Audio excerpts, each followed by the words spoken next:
방어 기제가 뭐냐? 그래서 방어 기제를 만든 사람이 우리 이 분이죠. 우리 프로이드. 프로이드는 뭐 모르는 사람이 아마 없지 않을까요? 프로이드는 정신 분석을 만들었고, 그리고 무의식을 이제 개념화를 했죠. 사람이 의식과 전의식, 무의식이 있다, 이렇게 이야기를 했고, 이 이론 자체가 굉장히 획기적이었죠. 새로운 차원을 연 분이라고 보시면 되고, 그래서 정신 분석, 그러니까 사실 지금 현재 정신의학의 많은 부분이 이분 이후로 탄생했다라고 보면 될 것 같아요. 그래서 이분이 또 한 것들은 뭐 이거 외에도 우리가 초자, 자아, 이드라고 하는 세 가지 구조, 이거를 또 만드셨고, 무의식, 꿈, 리비도, 이런 것들 만들고 방어 기제도 이제 만들었죠. 그래서 이거는 뭐 다 아시겠지만은, 초자가 이제 어떤 도덕적인 거, 우리가 이렇게 하면 안 돼라고, 약간 보면 잔소리 포지션, 잔소리 이렇게 하면 안 돼, 뭐 이렇게 위에서 보고 있는 초자하고, 이드는 약간 우리가 욕망, 원초적인 것들. 근데 이드대로 다 하고 살 수가 없죠, 우리가. 그래서 자아가 이 가운데서 이렇게 조화를 이루는, 조절을 하는 게 자아인데, 이 두 가지 다 조절을 잘 못하면 우리가 불안이 생기죠. 그래서 이 불안을 막기 위해서 이걸 어떻게 하냐? 그래서 방어 기제를 사용을 한다. 이제 이 개념으로 간다고 보시면 될 것 같아요. 네. 네. 호구마님 안녕하세요. 그죠. 소화기 시절 엄청나게 중요하죠. 소화기 시절. 그래서 이제 보면은 이제 방어 기제를 이제 프로이트가 이제 좀 만들었고, 이분이 이제 프로이트의 따님이세요. 안나 프로이드. 근데 이분이 방어 기제, 아버지의 이론을 이렇게 받아서 방어 기제를 더 체계적으로 정리를 하셨습니다. 야, 아버지의 이론을 이어받아 정리하는 건 어떤 기분일까? 참 신기하죠.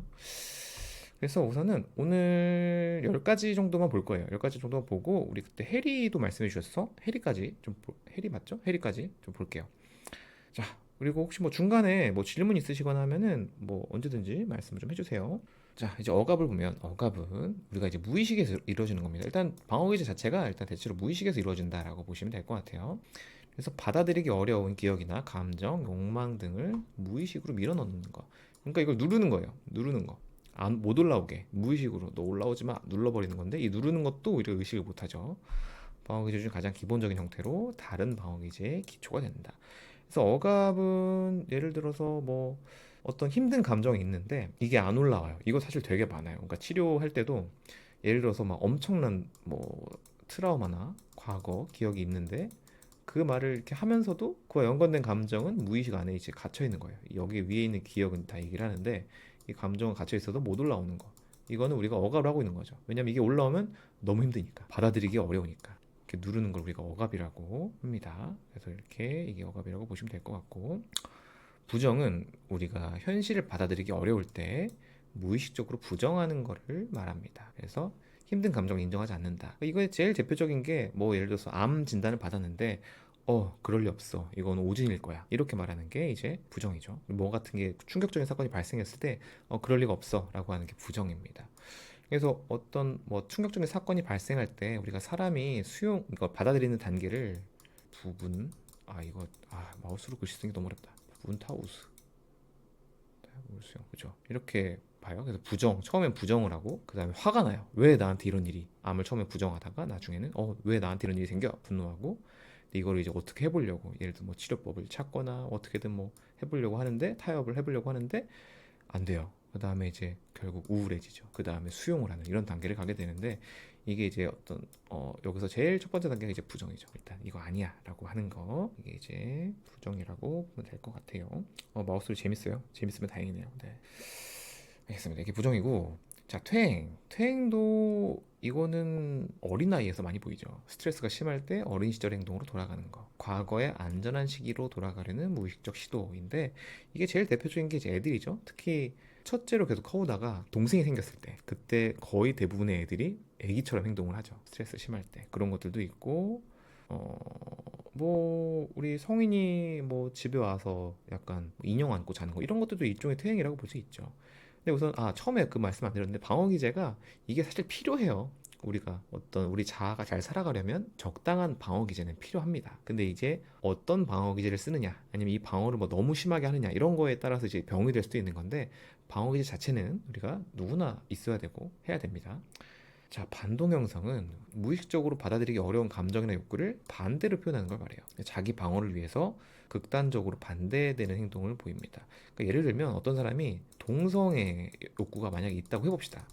이게 마음속에 있어요. 근데 나는 절대 이렇게 되면 안 돼 라고 이제 강하게 생각하고 있다고 해봅시다. 그러면 오히려 막 동성애를 막 혐오하는 듯한 발언을 막 하는 거예요. 반대로 자기 방어를 위해서.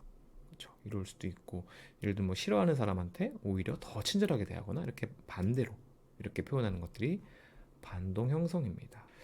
그래서 일단은 보시면서 나는 이런 걸 좀 쓰는 것 같다 이렇게 보시는 것도 한번 생각해 보시는 것도 좋을 것 같아요. 자, 투사.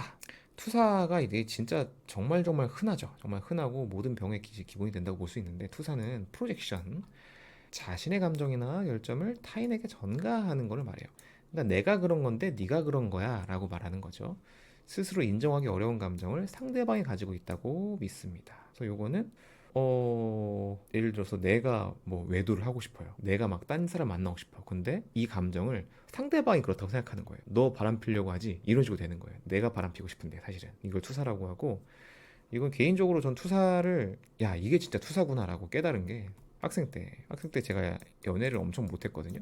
내가 연애를 너무 하고 싶어. 연애를 너무 하고 싶은데 못 하고 있어. 이 상태인데 제가 그 학생 때 후배들만 만나면 너 여자친구 있니?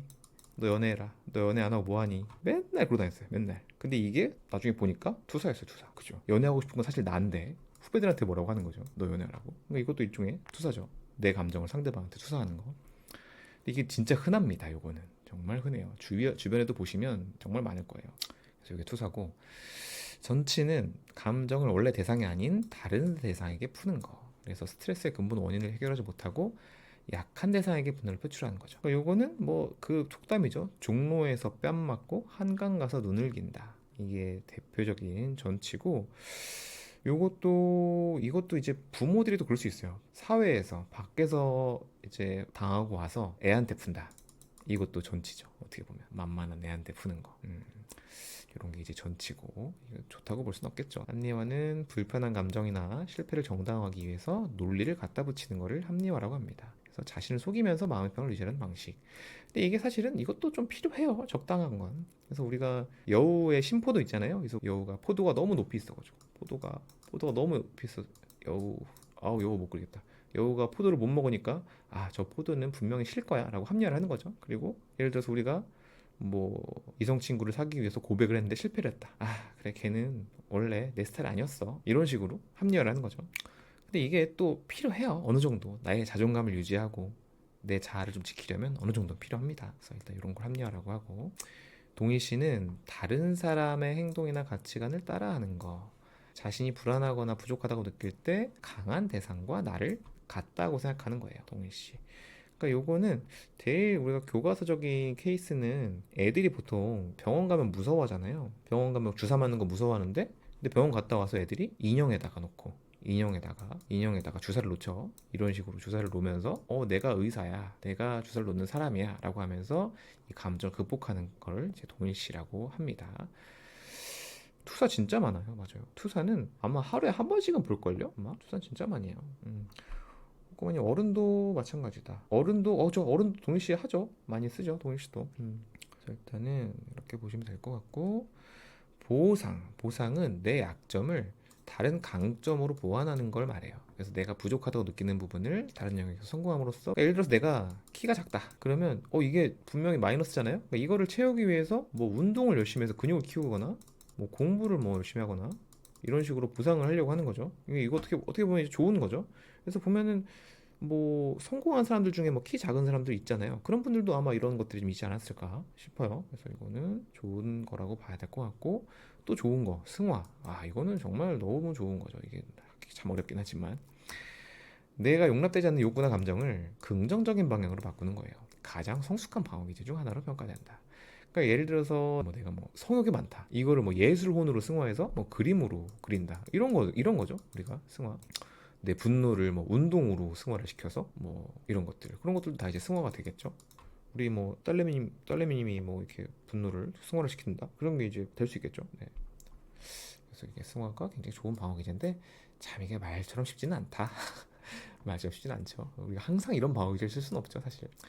그리고 우리 마지막에 해리 하나 추가를 좀 했는데, 해리는 우리가 너무 극단적인 스트레스나 충격적인 경험을 했을 때 내 감정이나 기억을 분리시키는 거예요. 그죠? 그래서 기억을 잃거나 감정적으로 단절되는 형태로 나타날 수가 있습니다. 그래서 심각한 사고 당할 때 뭐 그때 기억이 살짝 안 난다거나 뭐 어린 시절에 트라우마 있던 어떤 거 기억이 안 난다거나 이런 것들이 좀 있을 수가 있습니다. 그래서 일단 이 정도로 좀 오늘 봤고요. 그리고 아까 말씀드렸던 것처럼 방어기제는 이게 필요해요. 방어기제는 필요합니다. 적당한 거 해야 되죠. 저는 뭐 많이 쓰는 것 같냐면 음, 투사 저도 하죠. 투사 이거 안 할 수는 없어요. 이건 무의식이니까 이거는 나도 모르게 투사하는 경우 있고 전치는 최대한 합리화는 좀 많이 합니다. 합리화 많이 합니다. 정신승리 많이 합니다. 이건 고백하자면 합리화 많이 쓰고